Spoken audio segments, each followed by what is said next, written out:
Hi friends, ಫೋನಿಕ್ಸಲ್ಲಿ letter ಸಿಗೆ 2 sounds ಇದೆ. ಒಂದು ಹಾರ್ಡ್ ಸೌಂಡ್, ಮತ್ತೊಂದು soft sound. Hard sound like ಖ್, ಸಾಫ್ಟ್ ಸೌಂಡ್ ಲೈಕ್ ಸ್.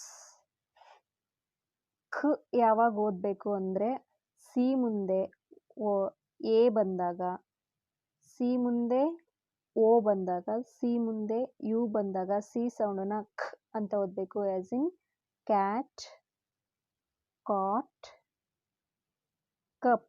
ಅದೇ ರೀತಿ ಸಾಫ್ಟ್ ಸಿ ಸೌಂಡ್ ಸ್ ಯಾವಾಗ ಓದಬೇಕು ಅಂದರೆ ಸಿ ಮುಂದೆ ಇ ಬಂದಾಗ, ಸಿ ಮುಂದೆ ಐ ಬಂದಾಗ, ಸಿ ಮುಂದೆ ವೈ ಬಂದಾಗ ಸಿ ಸೌಂಡನ್ನ ಸ್ ಅಂತ ಓದಬೇಕು. ಆ್ಯಸ್ ಇನ್ ಸೆಂಟರ್,